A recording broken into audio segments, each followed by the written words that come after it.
Alors, bonjour, on reprend nos travaux. Nous accueillons l'Association québécoise des avocats et des avocates en droit de l'immigration. Alors, je vais vous demander de vous présenter et vous avez 10 minutes pour votre exposé. Alors, la parole est à vous. Merci beaucoup. Donc, Maître Gabrielle Thibouteau avec Maître Valois, Maître Laurence Trempe et Maître Yves Martineau pour l'Acadie. Nous représentons plus de 500 juristes, avocats et avocates en droit de l'immigration. Notre intérêt est celui d'un système juste, prévisible et respectueux des individus concernés. Nous sommes avant tout, tous et toutes, des officiers de justice. Bien sûr, nous sommes rémunérés par nos clients, qu'il s'agisse de nouveaux arrivants, d'employeurs ou de citoyens voulant être réunis avec leurs proches. Mais notre rôle dépasse largement celui de simples prestataires de services. Nous sommes membres d'un ordre professionnel, nous sommes soumis à un code de déontologie, l'indépendance, la loyauté, la rigueur et l'honnêteté. Un système inefficace mine la confiance du public, fragilise l'état de droit et nuit à nos clients comme à la société québécoise. Il alourdit aussi le travail des députés, inondés de demandes d'immigration de leurs électeurs, tant au niveau fédéral que provincial. Or, l'immigration est l'un des domaines les plus complexes du droit public canadien. 2 paliers de gouvernement se partagent les compétences avec des règles et objectifs parfois contradictoires. Si naviguer dans ce labyrinthe est ardu pour des juristes, imaginez pour le simple public. C'est simplement là que notre rôle prend son sens. Veiller au respect des droits et à l'application équitable des règles. Nous sommes un maillon essentiel de l'équilibre entre l'État et les individus au service du bien commun. Notre message est clair. Les seuils et quotas actuels sont problématiques et juridiquement contestables. Les délais de traitement sont devenus intenables. En juin 2025, plus de 142 000 personnes attendent la résidence permanente au Québec, parfois depuis des années. Familles séparées, travailleurs coincés dans la précarité de renouveler statut en statut, confiance ébranlée. La situation est insoutenable. Nous avons calculé plus de 100 000 personnes sur le territoire québécois en attente de la résidence permanente sous des statuts divers, normalement le permis de travail dans le programme de mobilité internationale. Dès 2023, l'Acadie a rappelé que le Québec ne peut imposer de plafond aux catégories relevant des droits fondamentaux, réunification familiale, motifs humanitaires, asile. Ces dossiers relèvent du fédéral et de l'accord Canada-Québec. Fixer des limites arbitraires ne fait qu'allonger les délais de traitement.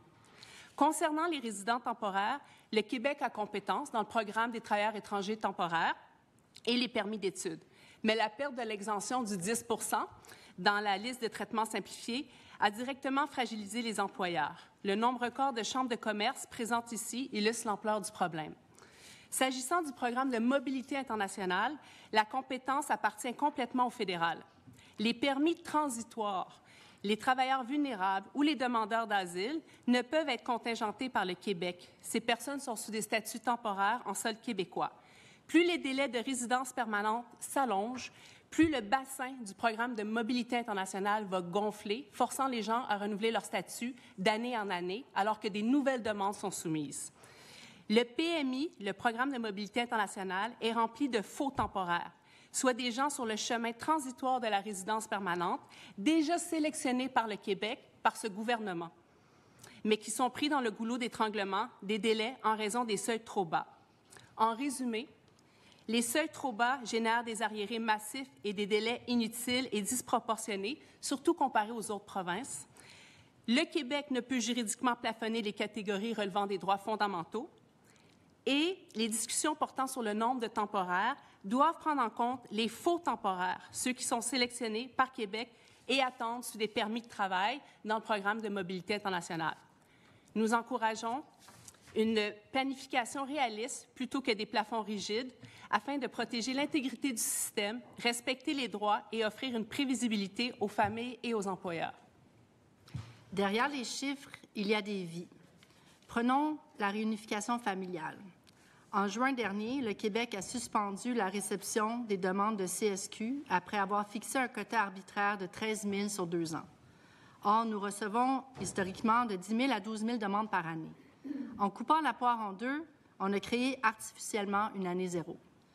Résultat, dès juin 2026, le quota 2026-2028 sera atteint en quelques heures et les familles devront attendre encore plus longtemps. Ces choix pèsent lourdement. Pensons à ces femmes en relation amoureuse avec un ou une Québécois ou Québécoise et qui veulent fonder une famille. Certaines doivent payer des frais médicaux exorbitants ou prendre des décisions douloureuses quant à leur projet familial. Cela impacte également les Québécois et les Québécoises en relation avec des immigrants qui doivent faire des choix difficiles parce qu'elles ne peuvent envisager d'élever leurs enfants sans la présence du père. Ces décisions administratives ne sont donc pas neutres. Elles créent des inégalités et fragilisent inutilement des familles déjà établies ici. Les Québécois et les Québécoises ne s'opposent pas à la réunification familiale.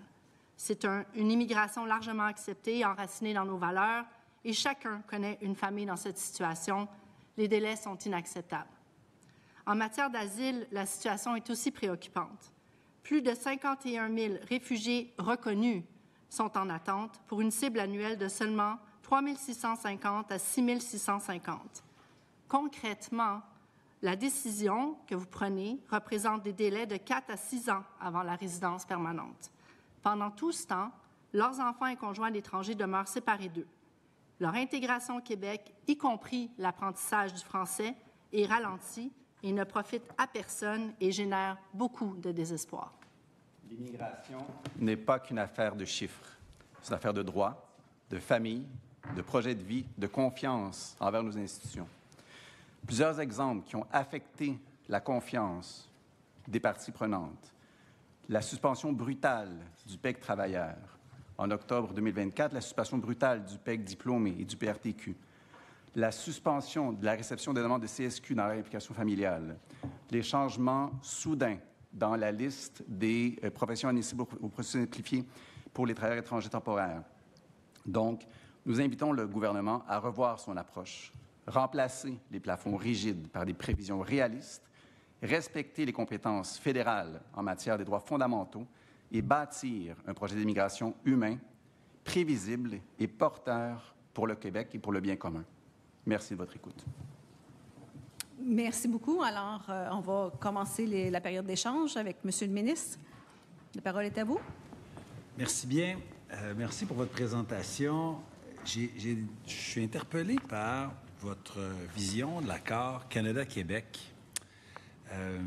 J'ai l'impression que, selon votre lecture, c'est le gouvernement canadien qui fixe les seuils. Parce que ce que vous dites en réalité, c'est que, écoutez, le Québec, les seuils fixés par le Québec devraient être compris comme des seuils minimaux, non comme des plafonds. Le Québec aurait le devoir de maintenir un niveau d'immigration au moins équivalent à son seuil démographique. Si le Canada, donc cette année, ils ont quelque chose comme 395 000 permanents. Donc nous, à 22,5 %, il faudrait qu'on soit à 89 000 permanents. Est-ce que c'est votre interprétation? Bien, en fait, il y a deux points sur l'accord Canada-Québec qui est vraiment très facile à lire et très simple. L'accord Canada-Québec, c'est ce qui donne la compétence au Québec pour sélectionner les immigrants, parce que l'admission va toujours se faire par le fédéral. On reçoit la résidence permanente du fédéral. Donc, au niveau de la sélection, le Québec n'a aucune capacité de sélectionner ni les réfugiés, ni les considérations humanitaires, ni le regroupement familial. Le regroupement familial, la compétence du Québec se limite au parrainage. Et donc, nous, ce qu'on soumet, c'est que le Québec n'a pas la capacité et donc ne devrait pas mettre des seuils sur ces catégories-là parce que c'est contraire à l'accord Canada-Québec et ça dépasse largement les compétences du Québec. Au niveau économique, est-ce que tu veux y aller? Oui, bien, on va se référer à l'article 2 de l'accord qui nous dit que l'accord vise, entre autres, à préserver le poids démographique du Québec au sein du Canada. Puis si on regarde le poids démographique du Québec en 1951, il correspondait à 28,94 % de la population canadienne. Au moment de l'accord, c'était de 25,22 % Et aujourd'hui, le poids démographique du Québec au sein du Canada est de 21,75 %. C'est-à-dire qu'en 75 ans, le poids démographique du Québec a diminué de 7 %, ce qui affecte le pouvoir politique du Québec au Canada. Ça affecte les décisions qui se prennent au Québec pour toutes les questions qui touchent le Québec. Donc oui, effectivement, on est d'avis que les seuils d'immigration devraient tenir compte des seuils fédéraux en vertu notamment de l'article 2 de l'accord Canada-Québec. Si je le lis au texte, j'ouvre les guillemets, l'accord permet au Québec de fixer ses niveaux maximums d'immigration permanente équivalents à son poids démographique. Permet. Pas oblige. Comme législateur, j'ai fait beaucoup d'article par article. Des fois, il y a peut, il y a doit. C'est très, très différent quand on met peut ou quand on met doit, ou quand on met et, ou bien on met ou. Des fois, il y a des mots qui sont très importants. Et j'ai l'impression que si je suivais votre logique, on perdrait une grande capacité sur notre avenir. Je reconnais que le poids du Québec en termes de démographie a diminué à l'intérieur du Canada. Ça a été un choix de plusieurs gouvernements, mais encore faut-il que le Québec soit le Québec aussi et que, écoutez, si on acceptait 1 million de personnes sur le territoire québécois dans les 10 prochaines années, on serait 19 millions, c'est formidable. On aurait une grande, grande place, probablement qu'on aurait plein de comtés de plus. Je ne suis pas sûr qu'on parlerait encore français. Je ne suis pas sûr qu'on préserverait la culture québécoise. Je ne suis pas sûr qu'on préserverait la nation québécoise. On serait nombreux. Je ne sais pas qu'est-ce qu'on serait, mais on serait nombreux. Je peux répondre? Je peux y aller un petit peu. Ce qu'on dit, c'est en fait, c'est quand vous faites de la planification, parce que le langage ça porte beaucoup à confusion entre planification, admission par le fédéral, sélection par le Québec, il y a les arriérés. On parle de prévision, nous autres, pour les catégories des droits fondamentaux. Parce que s'il y a une chose que le gouvernement, quand bien même que vous voulez contrôler, c'est qu'on ne peut pas savoir combien de Québécois vont parrainer un époux, une épouse, un conjoint de fait, ou vont faire des enfants à l'étranger qui n'auront pas accès à la citoyenneté canadienne, donc ils vont devoir être parrainés. On n'a pas le contrôle sur les crises migratoires non plus. Pensons à l'accueil syrien, les Ukrainiens, et les motifs humanitaires non plus. Donc, on peut se baser dans la planification baser sur des prévisions des années précédentes pour faire votre planification de l'immigration. Et là, vous avez le contrôle de limiter, c'est dans l'immigration économique où, évidemment, on met des critères, on met un programme en place, le programme de sélection des travailleurs temporaires, programme d'expérience québécoise, et on choisit le nombre de personnes dans ces programmes-là qui vont être accueillies au Québec.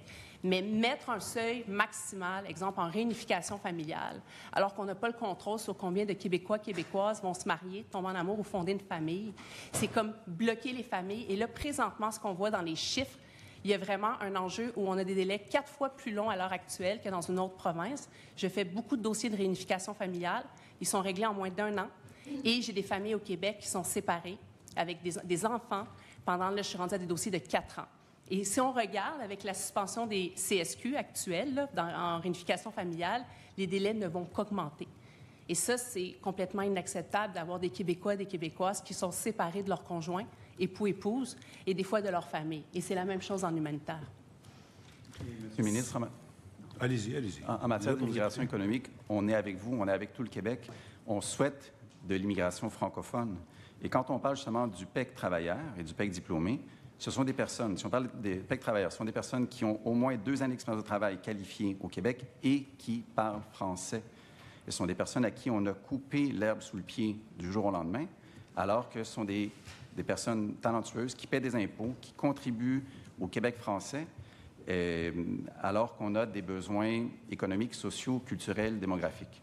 Au moment où on a suspendu les PEC il y a proche d'1 an, à l'automne 2024, c'est parce qu'on voyait arriver pour l'année 2025, des seuils d'immigration qui dépassaient largement nos cibles. Si on n'appliquait pas le frein d'urgence, on aurait atteint cette année en 2025 probablement autour de 70 000 migrants permanents. Donc, je pense qu'à ce moment-là, quand on fait une planification, qu'on se donne des cibles, il faut prendre comme État les moyens aussi de tenir compte de l'acceptabilité sociale, la perception des gens, mais aussi du point de vue économique, mais du point de vue de la capacité d'accueil, capacité à loger, capacité à soigner, capacité à éduquer. Il y a des gens qui sont venus nous voir ici qui nous ont dit que le nombre de classes d'accueil a tellement augmenté qu'on met devant ces classes-là des gens qui n'ont pas la formation initiale, la qualification. Puis après ça, il arrive tellement de nouvelles personnes qu'on sort dans le réseau scolaire les élèves de ces classes d'accueil pour les envoyer en classe régulière, parce qu'il arrive d'autres personnes dans la classe d'accueil et que dans la classe régulière, on a un paquet d'élèves qui ne maîtrisent pas la langue, ce qui fait que l'enseignant, si tant est qu'il est formé, lui, ne peut pas enseigner le programme de formation de l'École québécoise, coupe dans les autres matières parce qu'il doit faire de la francisation, parce qu'il il y a trop de nouvelles personnes qui entrent dans... Et j'ai donné juste l'exemple du réseau scolaire. Donc, je pense qu'on doit tenir compte de notre capacité aussi à accueillir, former toutes ces personnes-là, les loger, etc., etc. Là, je vous ai parlé de l'éducation, j'aurais parlé du marché du travail avec un taux de chômage qui augmente beaucoup. Donc, moi, je pense qu'on va continuer d'accueillir des gens dans toutes les catégories, des économiques, des familles, de réunification. Mais c'est juste qu'on doit aussi, je pense, tenir compte de notre capacité à continuer de donner les services aux Québécois qui étaient là, mais aussi aux nouveaux Québécois qui viennent enrichir le tissu social. Vous allez répondre, je vois que vous voulez répondre, c'est très, très bien. Je veux dire que par la suite, c'est mes collègues qui poursuivront l'échange avec vous parce qu'ils ont beaucoup de choses à dire. Je vois qu'ils veulent intervenir. Merci, Mme la Présidente. Merci à vous. Merci beaucoup. Je vais passer la parole après à ma consoeur. L'enjeu, c'est vraiment au niveau, on peut penser des faux temporaires. Parce que vous avez des gens, vous parlez de capacité d'accueil, ils sont déjà ici. Ils sont à l'emploi. Vous les avez sélectionnés vous-même en leur émettant un certificat de sélection du Québec. Ils payent leurs impôts, ils contribuent, les enfants sont à l'école. Et là, il y a une conjecture en immigration qui s'est produite avec le fédéral qui a fait des changements de règles. Je sais qu'il y a beaucoup de... les syndicats sont venus, les chambres de commerce, les employeurs en parler. Donc, peuvent pas renouveler leurs travailleurs étrangers temporaires dans le programme des travailleurs étrangers temporaires à cause de la limite du 10 un très beau privilège qu'on avait dans le traitement simplifié. Et en même temps, ces gens-là, la solution, c'est de passer dans le programme de mobilité internationale. Et il faut avoir le fameux certificat de sélection du Québec pour ça, pour pouvoir être conservé, rester à l'emploi, que les employeurs puissent les garder. Et là, présentement, c'est pas possible en ayant suspendu le programme de l'expérience québécoise. Donc, il y a cette conjoncture-là qui arrive, mais les faux temporaires, c'est ceux ils sont en transition de la résidence permanente. On les a choisis. Ils sont ici au Québec. Et présentement, on leur dit, vous allez attendre des années et ça ne va qu'augmenter à cause du goulot d'étranglement au fédéral, à cause de seuils trop bas. Cette discussion-là sur ces gens-là, il faut l'avoir dans votre planification. Je passe à... C'est vraiment ce que vous illustrez, Monsieur le ministre. À nos yeux, c'est une lacune ou des problématiques en ce moment au système de l'éducation et non seulement pas nécessairement en relation avec l'immigration, et blâmer les nouveaux arrivants ou l'immigration sur ce qui se passe au niveau de l'éducation, les classes de francisation, pour nous, on est ici vraiment pour vous parler de l'immigration et non de ce qui peut se passer au niveau de l'éducation. Bon. Le député de Saint-Jean voulait... Oui, merci beaucoup, Alors, il vous Madame reste la 6 minutes et 20 secondes. C'est en plein ce que je voyais sur ma montre. Merci, Madame la Présidente. Mesdames, Monsieur, Maître, avec un S, un petit recensement vite fait d'un résumé de votre mémoire en regardant les recommandations ou les attentes. J'ai fait une petite liste, là.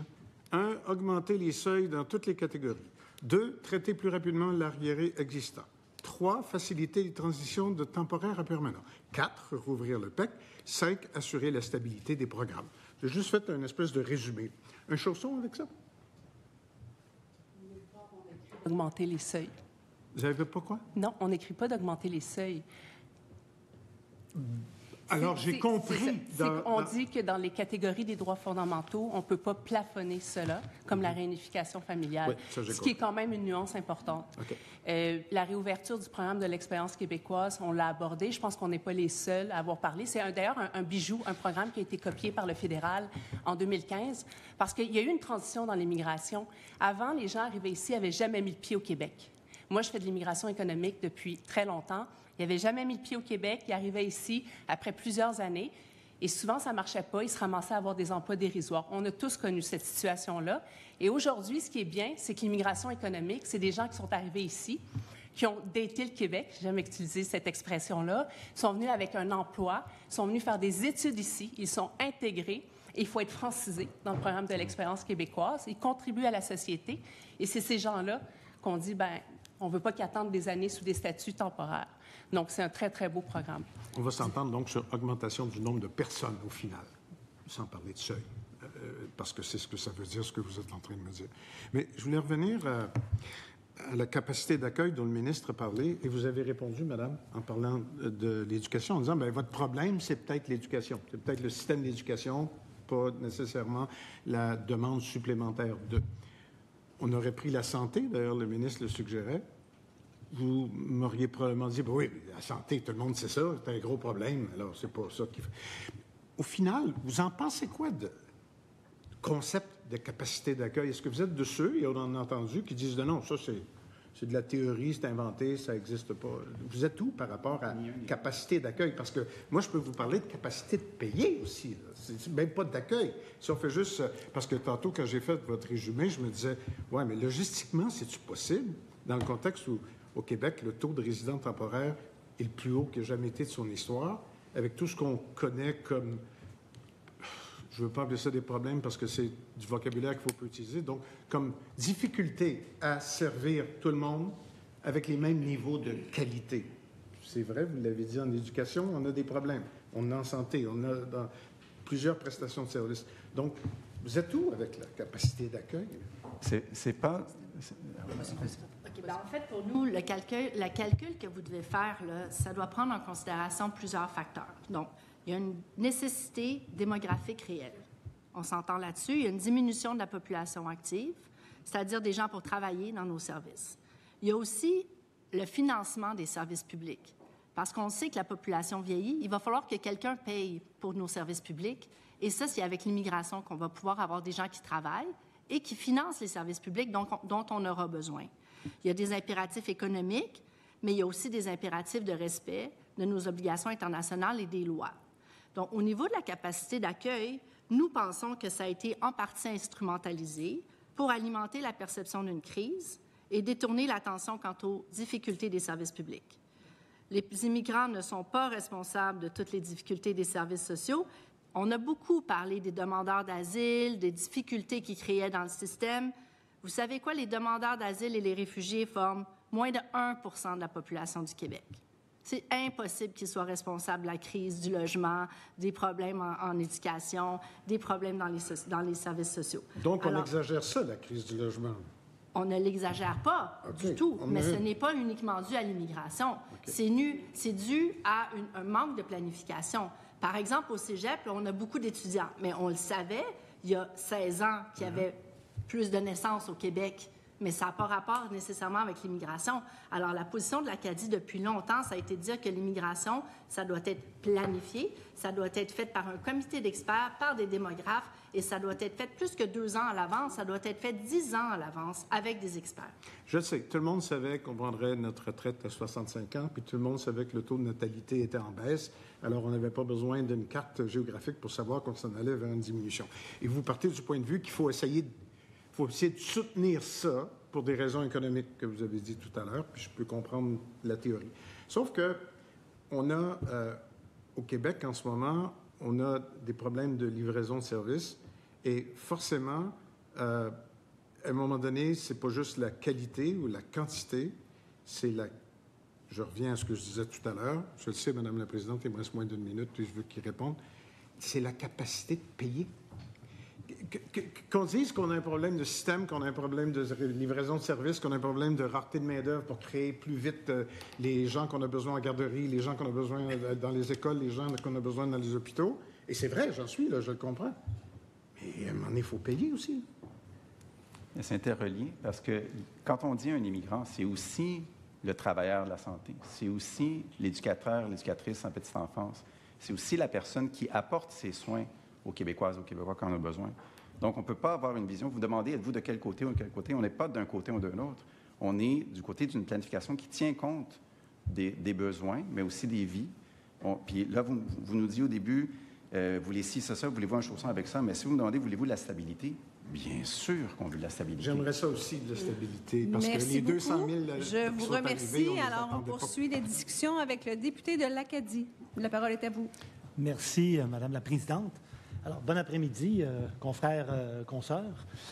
Toujours heureux de pouvoir échanger avec vous, d'autant plus que je ne peux pas oublier le nom de votre association, parce que phonétiquement, ça se prononce comme le nom de ma circonscription, Acadie.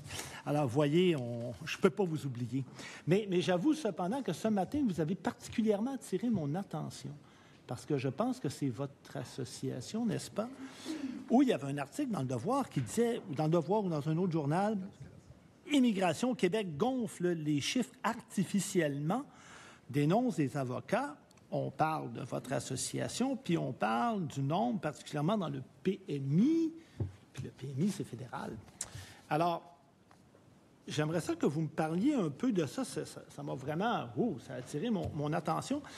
D'autant plus que si vous regardez le document de planification du gouvernement, 2025, je suis à la page 25, titulaire d'un permis valide au 31 décembre de chaque année selon le programme d'Immigration Québec. Quand vous regardez en 2022, le PMI, c'est 160 060.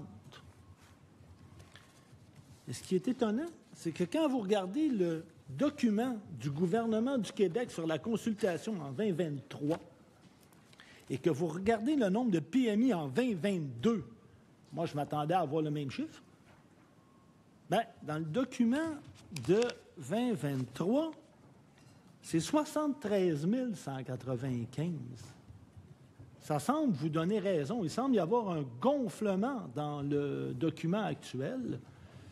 Est-ce que c'est une erreur? Est-ce que j'aimerais ça comprendre, d'autant plus qu'il y a un groupe un peu plus tôt aujourd'hui, l'Institut du Québec, qui constatait aussi que les chiffres ne concordent pas. Dans le PMI, là, quand Québec compte, il y en a beaucoup, beaucoup, beaucoup. Mais quand fédéral compte, il y en a moins. Pourtant, en mathématiques, les chiffres, c'est des chiffres, ça devrait se ressembler. Fait que si vous pouviez m'éclairer là-dessus, j'apprécierais grandement.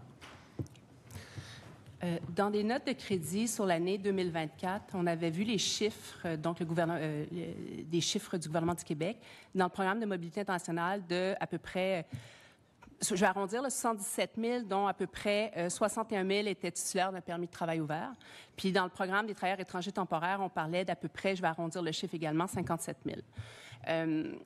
Le programme de mobilité internationale est très méconnu. Il y a vraiment des temporaires dans le PMI, c'est-à-dire les tournages, coproduction de films, réparations urgentes, les intermittents avec des multinationales. C'est des gens qui n'ont aucune intention permanente. Ils viennent pour des raisons, on appelle ça intérêt canadien économique, rendre un service et ils repartent. Pas d'intention permanente. Mais dans le programme de mobilité internationale...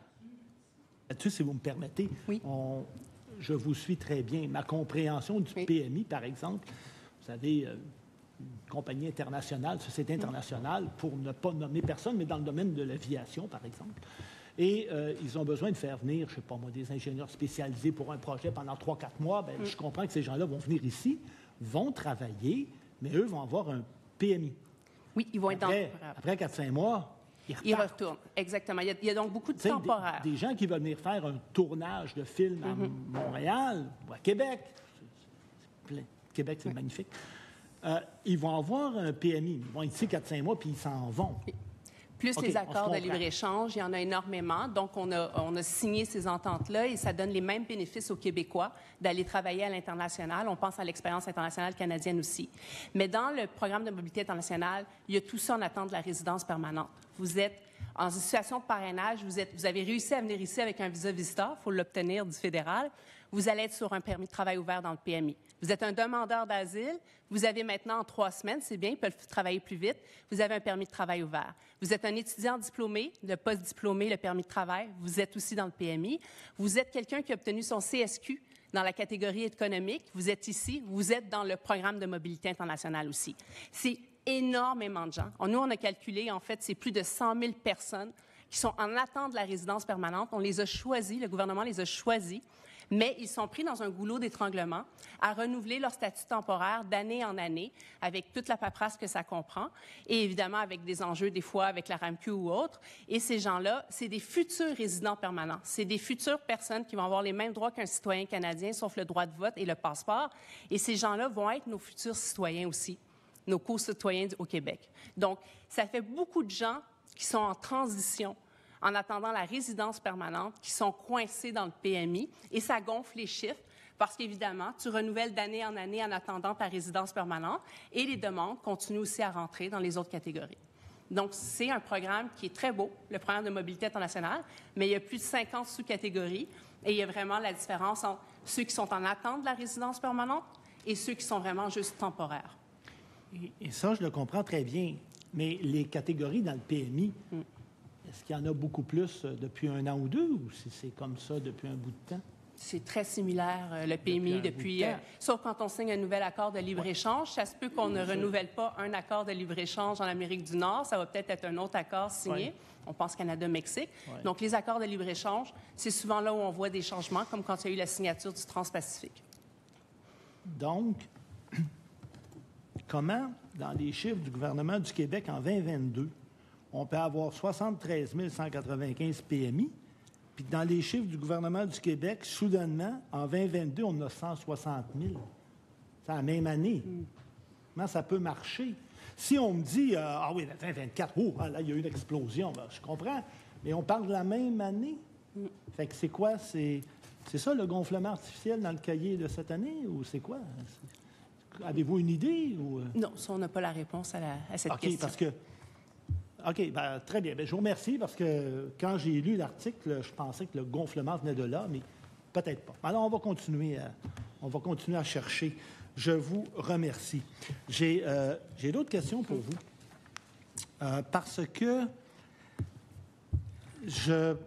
j'ai toujours pensé que ce qui est important avec l'immigration, puis vous y avez fait référence, les travailleurs, les gens qui viennent ici, c'est pas juste des chiffres, c'est des gens. Il y a du vrai monde attaché à ça. Puis ça, il ne faut jamais l'oublier. J'ai toujours pensé que dans l'immigration, planifier puis la prévisibilité, c'était important. Puis ce que je constate du gouvernement actuel, c'est qu'ils font tout sauf ça. Et j'aimerais vous entendre là-dessus. C'est quoi l'impact que ça fait sur le terrain? Si on parlait du PEC tout à l'heure, ça a été suspendu du jour au lendemain. Moi, j'ai plein de gens qui m'appellent et qui sont en détresse. Vous, dans votre pratique, vous voyez quoi avec les gens que vous consultez? On voit beaucoup d'angoisse. On voit beaucoup d'angoisse, beaucoup d'impressions justement attentes qui sont déçues. On sait que l'immigration, c'est un vieux principe de jurisprudence depuis 1906, que l'immigration, c'est un privilège, c'est pas un droit. On est très conscient de ça. En même temps, ce n'est pas un pouvoir qui est absolu pour le gouvernement. C'est-à-dire qu'il y a quand même d'autres principes juridiques qui s'appliquent. Entre autres, il y a la loi sur la justice administrative qui commande à l'article 4 le gouvernement, le ministère de l'Immigration et tous les ministères de l'administration publique à des processus avec une certaine diligence. Mais là, l'impact humain dans tout ça, c'est que il y a des personnes qui avaient l'attente, qui avaient eu la promesse. Il y a des personnes qui ont été recrutées à l'étranger avec du financement public. En ce moment même, il y a des missions de recrutement au Brésil, il y en a en Europe, financées par le gouvernement pour attirer des travailleurs étrangers. Et dans les discours de promotion, en disant aux personnes, aux ingénieurs à l'étranger, venez au Québec travailler, vous aurez la possibilité d'obtenir la résidence permanente. Donc, on sait qu'il n'y a pas de garantie. D'ailleurs, l'article 200 du règlement sur l'immigration dit que pour obtenir un permis de travail, il faut démontrer qu'on va quitter le Canada à la fin du séjour. On est très conscient de ça. Mais en même temps, il y a un discours qu'on dit d'ouverture, d'accès à la résidence permanente, un discours de contribution, un discours qui commande aux candidats à l'immigration d'apprendre le français, de faire des gros efforts. On voit chez nos clients là, des familles avec des enfants qui se lèvent à 5 heures du matin pour faire ce qu'ils ont à faire, aller au travail, prendre leur cours de français, puis ils font ça constamment là, pendant 1 an, 2 ans, 3 ans, puis après ça, on leur coupe l'herbe sous les pieds. Bien, ça a un impact psychologique énorme. Si on s'imagine, on va... Non, vas-y, pardon. J'aimerais aussi parler, en fait, de l'impact sur les réfugiés. Je sais qu'on a beaucoup parlé des demandeurs d'asile, mais ils changent. Quand ils sont acceptés, c'est-à-dire qu'on a reconnu qu'ils avaient une crainte raisonnable de persécution dans leur pays, ça devient des réfugiés. Ils doivent obtenir la résidence permanente. Ces personnes-là n'ont pas de plan B, ne peuvent pas s'en aller. Leur pays leur n'est pas ouvert. Mais j'ai des gens, moi, dans mon bureau, qui attendent, qui ont quitté leur pays en catastrophe parce qu'ils étaient en danger. Par exemple, des gens d'Haïti, on peut comprendre, qui ont laissé leurs enfants en Haïti, et là, ça fait 4 ans qu'ils les attendent. Je ne sais pas quoi leur dire, à part leur dire d'aller voir leurs députés, mais c'est clairement à cause des quotas. Puis comment on peut comprendre ça? Les enfants vont finir par arriver au Québec. Ils vont venir parce qu'ils vont avoir la résidence permanente. Ils n'ont pas de casier judiciaire, là. Alors, pourquoi on les fait attendre 4 ans, puis on retarde leur intégration, on retarde leur francisation, puis ça rend des Québécois, parce que c'est des gens qui travaillent, extrêmement angoissés et stressés. Et l'aspect que vous soulevez est important parce que, effectivement, quand ils arrivent, ils font une demande pour obtenir l'asile. Mais une fois le tribunal a statué, ce sont des réfugiés. Il y a des conventions internationales auxquelles le Canada, le Québec sont partis, puis on s'entend qu'il faut respecter nos obligations internationales. Exactement. Puis on sait, en fait, on a beaucoup parlé des faux réfugiés. Oui. J'aimerais vous rappeler que le taux d'acceptation à la CISR est maintenant entre 75 et 80 %. Donc, les faux réfugiés, on ne les voit pas. Et de ça, évidemment, parce que vous y avez fait référence, il y a après ça la demande pour faire venir les enfants. Puis j'aimerais qu'on puisse parler un peu du regroupement familial dans son ensemble. C'est un dossier qui moi, m'interpelle, m'inquiète au plus haut point, parce que présentement, au Canada en général, puis dans votre pratique, vous pourrez corriger si je fais erreur, délai d'à peu près 13-14 mois, là, ça, grosso modo. Au Québec, on est rendu presque à 4 ans. Si on regarde les scénarios du gouvernement du Québec qui nous sont proposés, et le scénario, par exemple, 2A, dans le cahier de consultation, présentement, le quota là, pour le regroupement familial, c'est à peu près 10 400. On a une attente d'à peu près 3-4 ans. Dans le scénario 2A, ça serait 5 800. Donc, on va attendre combien de temps? 8 ans? 9 ans? Trop longtemps. 10 ans? Trop longtemps. Parce que on pense aux femmes, entre autres, qui ont des projets de fonder une famille, attendre 8 ans pour fonder ta famille, c'est parfois hors de question et impossible. Il y en a d'autres, on en a parlé en présentation, on a des clients qui ont dû prendre des décisions difficiles parce que c'était hors de question d'élever leur enfant tout seul. Ils voulaient que l'autre parent soit présent. Et ça, c'est catastrophique pour les projets familiaux de gens qui sont avec des Québécois et des Québécoises. Ça l'est autant pour la Québécoise ou le Québécois qui attend le conjoint à l'étranger que pour la personne migrante qui a des enjeux parce qu'elle n'a pas son certificat de sélection du Québec, qui a des enjeux avec la RAMQ pour fonder une famille. Donc, c'est trop long. Je pense que pour tous ceux qui ont des enfants, tous ceux qui sont parents, imaginez être séparés de votre bébé de 6 mois, comme le cas de la dame haïtienne, de l'avoir laissé son enfant de 6 mois en arrière et d'attendre pendant 4 ans. Tu ne vois pas ton enfant grandir. Il faut ça. S'il y a peut-être un message, on en a beaucoup, mais un message à retenir aujourd'hui, ça serait vraiment la réunification familiale. Parce que présentement, les dommages sont énormes pour les familles au Québec. Je vous entends très bien. J'avais proposé au gouvernement qu'il mette en place une procédure accélérée pour au moins vider les listes d'attente pour ne pas augmenter. Bon, je n'ai pas eu de réponse encore. Ça viendra peut-être un jour, je l'espère, parce que pour moi, c'est totalement inhumain. Mais là, la situation risque de s'aggraver davantage. C'est ce que j'entends de vous. Bien oui, parce que ce qu'on a vu dans la planification, c'est qu'actuellement, il y a 42 000 personnes qui ont une demande de résidence permanente. Donc, on est déjà avec un arriéré de 42 000 personnes. Fait que si on accepte 5 000 personnes par année, bien, je veux dire, ça n'a aucun sens. Et les gens continuent à se marier entre-temps, à être en relation de conjoint de fait et à faire des enfants. Donc, les couples ne vont pas arrêter de se former pour autant et les familles se créer. Donc, vous allez continuer à avoir, comme basé dans les dernières années, entre 10 000 et 12 000 nouveaux couples, familles, demandes déposées, et vous avez l'arriéré en plus de 42 000. Donc, les délais vont continuer à augmenter. Et la suspension des demandes de certificat de sélection du Québec actuellement, on attend encore après Immigration Canada pour comment ils vont traiter ces dossiers-là. Est-ce que nos dossiers tombent dans des statuts, un limbe jusqu'à nouvel ordre? On n'a aucune idée. Donc, c'est très, très difficile à vivre pour les familles. L'autre question que j'ai pour vous, il y aurait présentement 142 000 personnes au Québec qui sont en attente d'une résidence permanente, donc qui ont obtenu un CSQ. Ils sont peut-être arrivés d'une façon temporaire, c'est peut-être des travailleurs temporaires, ils ont fait des demandes, ils ont eu le CSQ, là, ils sont dans la voie pour obtenir la résidence permanente et la citoyenneté. Avec les scénarios qui sont proposés, là, 2A, 2B, 2C, là, c'est 25 000, 35 000, 45 000. Comment on va y arriver avec ces gens-là? Qu'est-ce qui va arriver? À un moment donné, ça va être des temps temporaire, hyper permanents, mais ils n'auront jamais la résidence. Le gouvernement va faire quoi? Il va les renvoyer? Ils ne peuvent pas, ils ont un certificat. Fait que comment on va gérer ça? Parce que ça me semble aussi problématique comme situation. Les chiffres dans le programme de mobilité internationale vont continuer à augmenter, mais c'est difficile après de dire que c'est la faute du fédéral. Parce que la raison, c'est qu'on a nos seuils et nos quotas sont trop bas. Et le nombre va continuer à augmenter dans le programme de mobilité internationale. Parce que dans le 142 000, la plupart sont déjà ici. Il faut être ici pour réfugiés, motifs humanitaires, l'éligibilité au programme de l'expérience québécoise, il faut être ici.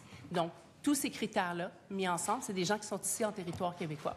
Donc, ils vont être sous des statuts temporaires, vont devoir renouveler. Et là, je ne sais pas si vous avez vu, mais récemment, même le renouvellement pour les détenteurs de certificats de sélection du Québec, dans le programme de mobilité internationale, les critères ont été restreints. Donc, il y a des gens qui ne peuvent même pas les renouveler, mais on les a choisis au Québec pour être résidents permanents. Merci beaucoup à vous quatre pour votre contribution à nos travaux. Alors, je suspends les travaux quelques instants, le temps que l'autre groupe se prépare. Merci.